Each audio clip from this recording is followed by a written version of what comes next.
जय हिंद दोस्तों।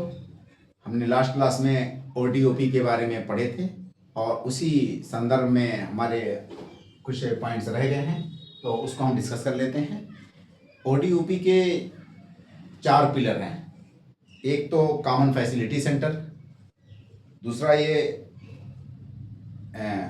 Market development scheme है, तीसरे नंबर पे मार्केट डेवलपमेंट स्कीम के बाद मार्जिन मनी स्कीम है, मार्जिन मनी स्कीम। और फोर्थ नंबर पे एक पॉइंट हमारा रह गया, एक पिलर, वो है skill development and tool kits distribution. Fourth number का पिलर क्या है ओडीओपी का? Skill development and tool kit distribution.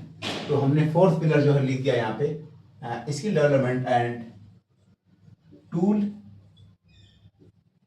Kits distribution. ये हमारा जो है फोर्थ पिलर हो जाएगा।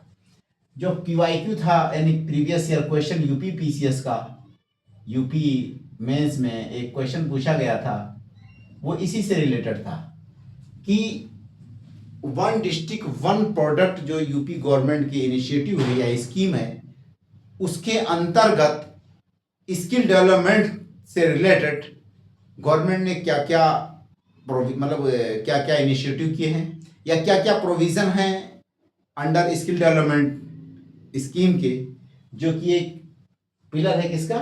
ओडीओपी का। तो ये क्वेश्चन इतना डेप्थ से आया, इसलिए हमको बहुत ज़्यादा डिटेल में पढ़ने पड़ रहे हैं हर चीज़ को। Skill development and tool kit distribution, देखिए ये दो वर्ड हैं, एक तो स्किल डेवलपमेंट और दूसरा टूल किट्स डिस्ट्रीब्यूशन। इसके अंदर दो चीज़ें हैं। पहले नंबर पे लोगों को स्किल प्रोवाइड की जाएगी, लोगों को ट्रेनिंग दी जाएगी। उसके बाद जब वो ट्रेन हो जाएंगे तो उनको ट्रेनिंग मिलने के बाद एक सर्टिफिकेट दिया जाएगा, उसका नाम होगा रिकॉग्नाइज्ड प्रायर लर्निंग सर्टिफिकेट। उनको सर्टिफाई किया जाएगा रिकॉग्नाइज्ड प्रायर लर्निंग के द्वारा, सर्टिफिकेट के द्वारा। नंबर दूसरा पॉइंट हो गया। तीसरे नंबर पे ऐसे लोगों को टूल किट्स प्रोवाइड किया जाएगा। टूल किट्स का मतलब कि जो ओडीओपी है, जिस डिस्ट्रिक्ट से उनका संबंध है, वहाँ पे बेसिक कुछ टूल्स टेक्नोलॉजी की ज़रूरत होगी उस चीज़ को प्रोड्यूस करने के लिए, तो उसका वो फिजिकल फॉर्म यानी कि टूल टेक्नोलॉजी, इंस्ट्रूमेंट्स वगैरह, डिवाइसेस वगैरह गवर्नमेंट देगी। बट जिस ओडीओपी से संबंध है, जिसके लिए उनको ट्रेनिंग दी गई, उनको वही टूल किट दिया जाएगा। तो ये चीज़ें हम पढ़ेंगे यहाँ पे। फिर देखेंगे कि इंसेंटिव्स गवर्नमेंट क्या खर्च कर रही है, एलिजिबिलिटी क्या है उसके अंतर्गत। ठीक है, ये इंपॉर्टेंट पॉइंट है, बहुत इंपॉर्टेंट पिलर है। इसका क्वेश्चन दोबारा फिर रिपीट भी हो सकता है, और यूपीपीसीएस में बहुत से क्वेश्चंस रिपीट हुए हैं पिछले एग्जाम्स में भी, और यहाँ पे ये भी रिपीट हो सकता है। So now we will discuss about the fourth pillar of ODOP, that is skill development and tool kits distribution से। अब हम जो है ओडीओपी का जो चौथा पिलर है, स्किल डेवलपमेंट और टूल किट से रिलेटेड बातें करेंगे। ठीक है, इसका तात्पर्य क्या है कि to train the artisan, the entrepreneurs, the workers for current and future related training for entire course of value chain of ODOP products. इसका मतलब यह है कि हम यानी गवर्नमेंट क्या करेगी कि ट्रेनिंग प्रोवाइड करेगी ऐसे लोगों को जो कि ओडीओपी से संबंधित हैं। पूरे ओडीओपी से का जो कोर्स ऑफ एक्शन होगा, यानी कि शुरू से लेके आखिर तक उनको ट्रेनिंग प्रोवाइड की जाएगी उससे संबंधित। नेक्स्ट पॉइंट क्या है कि उनको आज की जो ज़रूरत है ट्रेनिंग, वो भी दी जाएगी। उसके अलावा फ्यूचर में जिस तरह की ट्रेनिंग की उनको ज़रूरत पड़ सकती है या पड़ती रहती है, उसको भी प्रोवाइड किया जाएगा इस पिलर के अंतर्गत। तो it aim to fulfil current and entire requirements of skilled workforce in entire value chain of ODOP products. Its purpose is to provide the skill training for the requirements of the current situation as well as the future course of action related to the entire value chain of ODOP products. Later, they will also supported, they will also granted the relevant toolkits. So such training will be given toolkits after completion of the skill training, यानी कि training के complete होने के बाद उनको tool kit भी distribute किया जाएगा. सो additionally scheme intends to equip partitions and worker through distributions of relevant advanced toolkits. After completion of the training, they will further given the toolkits related with the specific ODOP of the districts. यानी कि training मिलने के बाद उन लोगों को tool kits भी दिया जाएगा इसके अंतर्गत, जो कि उनके ODOP से संबंधित होगा.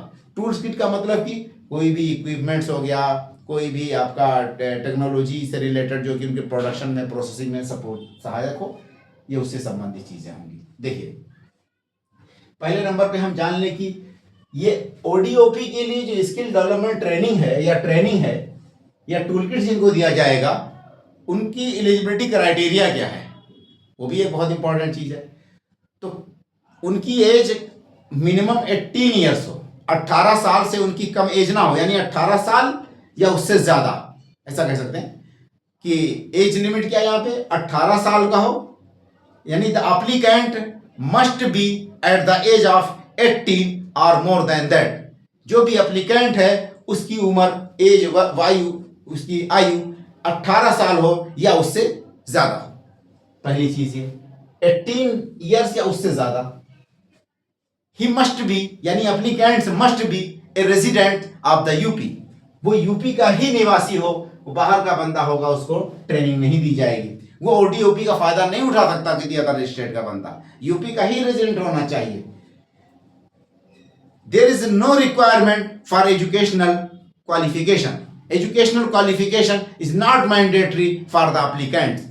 एप्लीकेंट्स के लिए एजुकेशनल रिक्वायरमेंट जरूरी नहीं है. कोई बंदा अनपढ़ है, यानी उसके पास एजुकेशन नहीं है किसी तरह का, तो भी वो अप्लाई कर सकता है, वो भी ट्रेनिंग ले सकता है, ODOP से लाभान्वित हो सकता है, उसका बेनिफिशियरी हो सकता है.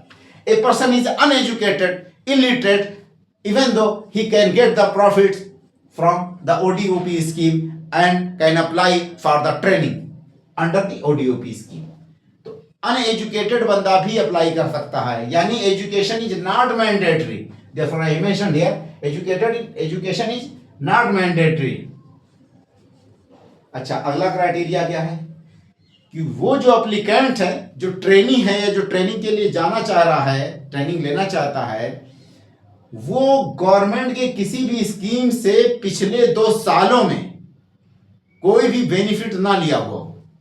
गवर्नमेंट का कोई भी ऐसा स्कीम जो कि ट्रेनिंग या टूल किट से रिलेटेड है, उसका बेनिफिट्स उसको पिछले 2 सालों में ना हुआ हो, चाहे वो स्टेट गवर्नमेंट का बेनिफिट हो या स्कीम हो या सेंट्रल गवर्नमेंट की स्कीम हो.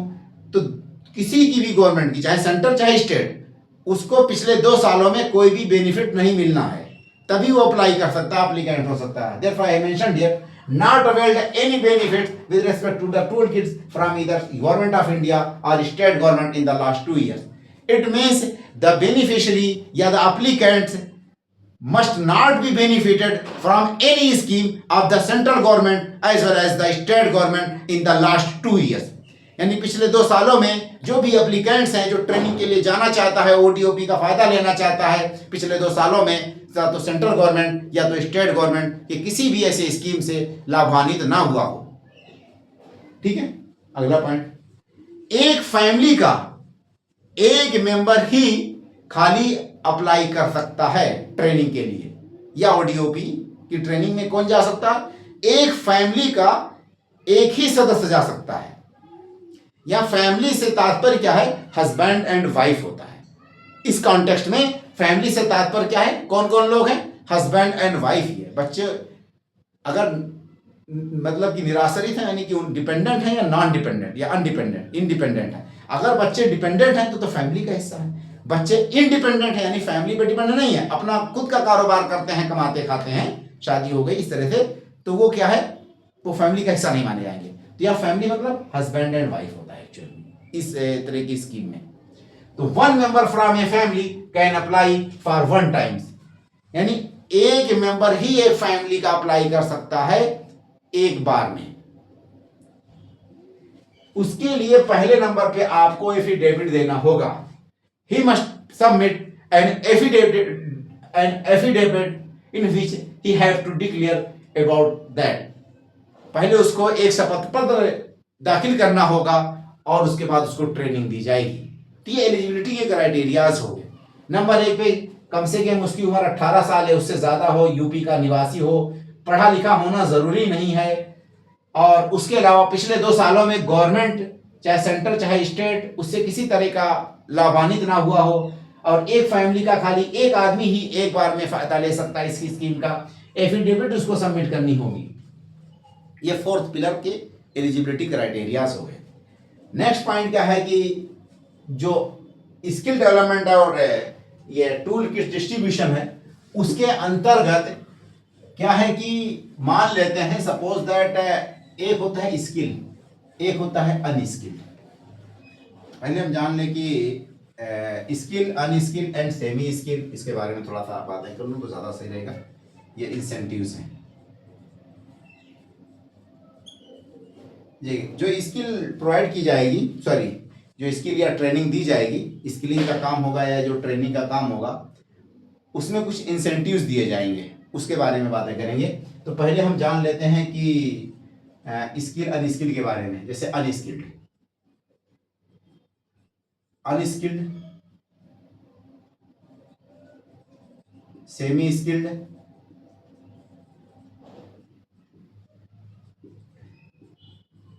Skilled, super skilled. देखिए सुपर स्किल्ड या सुपर स्किल्ड, जो अनस्किल्ड है इसको हम ये समझ सकते हैं एग्जाम्पल के तौर में। जैसे एग्जाम्पल अगर लिखें तो ज्यादा बेटर रहेगा। ये जो है मैनुअल वर्क, मैनुअल वर्क, कोई बंदा हाथ से कोई काम करता है, जैसे कुदाल चलाता है, कोई खुदाई का काम करता है, कोई लोहा पीट रहा है, हथौड़ा चलाता है, इस तरह की चीजें, तो ये मैनुअल वर्क हो गया। कैजुअल लेबर, यहां पे लिख सकते हैं कैजुअल लेबरर, ठीक। सेमी स्किल्ड का मतलब कि कोई मिस्त्री, कारपेंटर हो सकता है, मिस्त्री यानी कि जो टेक्नीशियन, बेलदार मजदूर इसमें आ जाएगा। जैसे जो चुनाई होती है, दीवार बनाते हैं या छत ढलाई होती है, तो जो उसमें काम करते हैं उनको बेलदार मजदूर कहते हैं। तो कंस्ट्रक्शन में जो वर्कर है कहाँ इसमें आएंगे, अनस्किल्ड में। किसमें आएंगे, अनस्किल्ड। बट इसमें जो मिस्त्री है, यानी कि जो उसमें टेक्निकल बंदा है, राजमिस्त्री उसे कहते हैं, क्या कहते हैं, राजमिस्त्री। जो राजमिस्त्री है वो सेमी स्किल्ड में आएगा। स्किल्ड, स्किल्ड का मतलब कि जैसे कोई भी जैसे आर्टिस्ट है, artisan, clerical work, data operator, जो भी इस तरह की चीज है वो आपकी स्किल्ड में आएगा। सुपर स्किल्ड आ जाए तो उसका मतलब कि white collar jobs. Super skill का मतलब व्हाइट कॉलर जॉब्स, जैसे कि आपका बैंकर, प्रोफेसर, मैनेजर, ठीक है, ये सारे के सारे सुपर स्किल्ड में आएंगे। अच्छा, ये जनरल इंफॉर्मेशन है, हमने समझने के लिए एक्सप्लेन कर दिया। इस चीज का इससे कोई संबंध नहीं है, बस थोड़ा सा एक टर्म आ गया स्किल का, इसीलिए हमने इसको एक्सप्लेन कर दिया, वरना इससे कोई रिलेशन नहीं है। ठीक है, हम इसीलिए इसको मिटा भी देते हैं। ये स्किल का थोड़ा सा इससे रिलेशन है, समझने के लिए हमने ये पूरी मतलब की गाथा यहाँ एक्सप्लेन कर दी। The great saga of skill. देखिए, कोई बंदा एक इस स्कीम के हिसाब से एक बंदा स्किल्ड हो सकता है, एक बंदा अनस्किल्ड है। कोई बंदा ट्रेनिंग के लिए अगर जा रहा है तो 2 तरह के लोग जा सकते हैं, एक स्किल्ड हो सकता है, एक अनस्किल्ड होता है। जो स्किल्ड अप्लाई करेगा ट्रेनिंग के लिए, एप्लीकेंट होगा, उसको प्रायर रिकॉग्नाइज्ड, मतलब कि recognized prior learning, recognized prior learning के थ्रू सर्टिफिकेट प्रोवाइड किया जाएगा। जो स्किल्ड होगा, जो अनस्किल्ड है, उसको 10 डेज की पहले नंबर पे ट्रेनिंग होगी। उसके बाद, उस ट्रेनिंग के बाद रिकॉग्नाइज्ड प्रायर लर्निंग वाली सर्टिफिकेट इसको भी दी जाएगी। दोनों को एक स्टिपेंड या मतलब कि होनोरेरियम जो है, यानी कि इंसेंटिव स्टिपेंड जो है भी प्रोवाइड किया जाएगा। एक दिन अगर वो वहां रुकते हैं काम के लिए, ट्रेनिंग के लिए, तो 200 रुपये। इसके तरह से उनको ट्रेनिंग के लिए इंसेंटिव कह लीजिए या होनोरेरियम कह लीजिए, पर डे, पर पर्सन पर डे। एक होनोरेरियम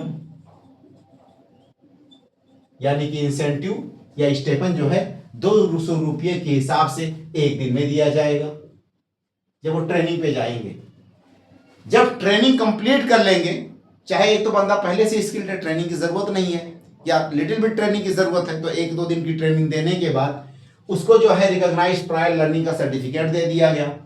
दूसरा बंदा आया, वो अनस्किल्ड है, उसके पास स्किल ही नहीं है, कुछ भी नहीं जानता, तो उसको 10 दिन की ट्रेनिंग दे दी गई और रिकॉग्नाइज्ड प्रायर लर्निंग सर्टिफिकेट दे दिया गया। ऐसे लोगों को 200 रुपये के हिसाब से डेली एक स्टेपन दिया जाएगा ट्रेनिंग करने के लिए जब ज्वाइन करेंगे। और ये ट्रेनिंग मात्र 10 दिन की होती है। एक चीज जान लीजिए, जब ट्रेनिंग कंप्लीट कर लेंगे, रिकॉग्नाइज्ड प्रायर लर्निंग सर्टिफिकेट मिल जाएगा, तो घर जाना चाहेंगे, तो घर जाने से पहले पहले उन लोगों को टूल किट्स डिस्ट्रीब्यूट किया जाएगा, किट्स डिस्ट्रीब्यूट किया जाएगा। ये सारी चीजें इंसेंटिव्स में हमने मेंशन की है। अब देखिए, if artisans are already skillful, so such applicants shall be imparted training through recognized prior learning। अगर कोई बंदा ऐसा एप्लीकेंट है, कोई ऐसा आर्टिसन या ऐसा एप्लीकेंट आता है, कोई बंदा अप्लाई करता, मतलब एप्लीकेंट, तो कोई आर्टिसन अगर अप्लाई करता है और उसके पास पहले से स्किल है, घर से या बचपन से या जो भी है, बाप दादा का कोई कारोबार चला रहा है, उसने सीख रखा है काम वो, तो ऐसे बंदे को shall be imparted training through recognized prior learning, recognized prior learning के थ्रू ही उसको ट्रेनिंग दे दी जाएगी, यानी उसको मात्र सर्टिफिकेट दे दिया जाएगा। या कुछ दिनों की ट्रेनिंग की जरूरत होगी तो ट्रेनिंग भी दे दिया जाएगा, 2-4 दिन 10, लेकिन मैक्सिमम ट्रेनिंग के दिन कितने हैं यहाँ पे? 10 हैं। If a person is unskilled, if an applicant is unskilled artisan, so he shall be given a training of 10 days. Post training, after completion of the training, he will be certified under recognized prior learning. A person is an applicant is unskilled artisan. So in that case, he shall be given a training of 10 days. After completion of the training, he will be certified by recognized prior learning. All such trainees shall receive a stipend of 200 rupees per day. All trainees shall receive honorarium of 200 per day. जो भी training इस तरह से या जो भी training करने के लिए गए हैं लोग, जो ट्रेनिंग ले रहे हैं, उनको ट्रेनी कहते हैं। तो ऐसे ट्रेनी को 200 रुपये के हिसाब से एक दिन में 200 रुपये के हिसाब से पैसा दिया जाएगा, स्टेपेंड दिया जाएगा या इंसेंटिव दिया जाएगा। After that tool kits, free tool kits will be distributed after training in the alignment of district ODOP। Before returning the house, such applicants या such trainee will be given free tool kits in the alignments of the ODOP districts। यानी उनके district का जो ODOP है उसी से संबंधित कुछ टूल्स, डिवाइसेस, अप्लायंसेस उनको प्रोवाइड किए जाएंगे फ्री ऑफ कॉस्ट। अदर क्या है? ये हमारे 4 जो है पिलर्स हो गए। उसके अलावा ओडीओपी को प्रमोट करने के लिए गवर्नमेंट ने बहुत सारी स्कीम चलाई हैं, उसी में से एक इनिशिएटिव्स हैं बहुत सारी। odopmart.com यानी एक ई कॉमर्स पोर्टल है, गवर्नमेंट ने स्टार्ट किया, यूपी गवर्नमेंट ने, उसका नाम odopmart.com ई कॉमर्स पोर्टल, ताकि ओडीओपी प्रोडक्ट्स को मार्केटिंग करने में सपोर्ट या सहायता दिया जाए। अगला क्या है, ओडीओपी यूनिटी मॉल्स का प्रपोजल है। ओडीओपी यूनिटी मॉल का जो प्रपोजल है, 30 ओडीओपी यूनिटी मॉल जो है डेवलप करने का प्रपोजल है। So a proposal is perceived for the development of the 30 ODOP unity malls. एक प्रपोजल जो है आगे बढ़ाया गया है 30 ओडीओपी यूनिटी मॉल डेवलप करने का, under which some ODOP unity malls are either under construction or consideration, like Agra, Lucknow, Varanasi। जो 30 ODOP यूनिटी मॉल का प्रपोजल रखा गया है बनाने का, उसके अंतर्गत कुछ या तो कंसिडरेशन के स्टेज में है या कंस्ट्रक्शन के स्टेज में है, अंडर कंस्ट्रक्शन के स्टेज में है। जैसे कि इनिशिएटिव कहाँ किया जा रहा है अभी, आगरा, लखनऊ, वाराणसी, यहाँ पे यूनिटी मॉल बनने की या तो प्रोविजंस हैं या तो स्टार्ट हो चुका है काम। अब अचीवमेंट क्या है भाई साहब, ओडीओपी का इतना लंबा हमने ताम झाम फेर दिया, तो अचीवमेंट को हम जो ये चारों पिलर्स हैं उसी के आधार पे अचीवमेंट्स भी होगा। तो कॉमन फैसिलिटी सेंटर हमने बताया, मार्केटिंग डेवलपमेंट स्कीम बताई थी हमने, मार्जिन मनी स्कीम बताई थी। नेक्स्ट पॉइंट हमने जो है skill development and tool kits distribution वाली पिलर्स बताए। अब इन चारों में किस पिलर में कितना अचीवमेंट हुआ उसको हम देख लेते हैं। तो common facility centres, till now 29 common facility centre has been sanctioned by the state government of Uttar Pradesh. अब तक 29 कॉमन फैसिलिटी सेंटर, 29 यानी 29 common facility centre UP government के द्वारा सैंक्शन हो चुके हैं। उसमें से 11 are operational and 18 are under implementation stage. So till now 29 common facility centre have been sanctioned by state government. Out of 29 common facility centre, 11 are operational while 18 are under implementation or under construction stage। Next point हमने क्या कहा था, margin money scheme यानी financial support scheme जो था। Project worth 4000 crore have been sanctioned under margin money scheme. Margin money scheme के अंतर्गत 4000 करोड़ रुपए तक का पैसा सैंक्शन हो चुका है। नेक्स्ट है skill development and tool kit distribution, जो हमने यहां मेंशन किया, 83,473 जो है लोगों को ट्रेनिंग मिल चुका है। 80,872 जो है लोगों मॉडर्न टूल किट से प्रोवाइड किया जा चुका है। तो हम इसको ऐसे याद कर सकते हैं, मोर than 80,000 applicants have received the training under skill development and tool kit distribution। तो 83,000 से ज्यादा लोग ट्रेनिंग हासिल कर चुके हैं इसके अंतर्गत। More than 80,000 tool kits have been distribution, 80,000 से ज्यादा टूल किट्स भी डिस्ट्रीब्यूट हो चुका है। तो लमसम अमाउंट याद रखिए, ज्यादा सही रहेगा। मार्केट डेवलपमेंट स्कीम हमने एक चीज बताया था, इसके अंतर्गत ओडीओपी के लिए को जो है अलग अलग जगहों पे ब्रांडिंग करने के लिए, उसके प्रमोशन के लिए कई जगहों पे मतलब काम स्टार्ट किया जा चुका है। जैसे देखिए दुबई में जो है दुबई एक्सपो 2021 में भी पार्टिसिपेशन हुआ था इनका। तो participated at international events like Dubai expo 2021। तो ओडीओपी का जो प्रोडक्ट है उसको पार्टिसिपेट कराया गया, उसका वहां पे माल लगा था, स्टॉल लगा था, जो भी कहिए मॉल में वहां पे स्टॉल्स लगे थे ओडीओपी के। कब 2021 का जो दुबई एक्सपो हुआ था उसमें। भारत श्रीलंका मैत्री उत्सव 2024 वहां पे भी इसका पार्टिसिपेशन कराया जा चुका है। Also participated in several summits, हाथ local fairs like ODOP summit, Hunar Haat, Delhi हाथ एटसेट्रा। दिल्ली हाथ पे तो मैं कुछ लोगों से मिल भी चुका हूँ ट्रेन में, जो कि इसी में ओडीओपी के अंतर्गत जा रहे थे यहाँ पे अपना स्टॉल लगाने के लिए, बाई चांस मिल गया था। Over 20,000 ODOP products are sold at e commerce platform, यानी 20,000 से ज्यादा ओडीओपी प्रोडक्ट को ई कॉमर्स प्लेटफॉर्म पे बेचा जा चुका है, जैसे कि फ्लिपकार्ट और अमेजोन वगैरह। देखिए इसका इंपैक्ट क्या हुआ, इंपैक्ट देख लीजिए, ये भी इंपॉर्टेंट है। यूपी गवर्नमेंट का 76% एक्सपोर्ट बढ़ गया है जब से ओडीओपी की शुरुआत हुई। यूपी गवर्नमेंट की के हिसाब से स्टेट का, यूपी गवर्नमेंट का डेटा है, स्टेट का 76% एक्सपोर्ट का इंक्रीमेंट हुआ है जब से इस स्कीम को लाया गया है। तो exports of the state have increased by 76% since the initiative of the ODOP, since the start of ODOP।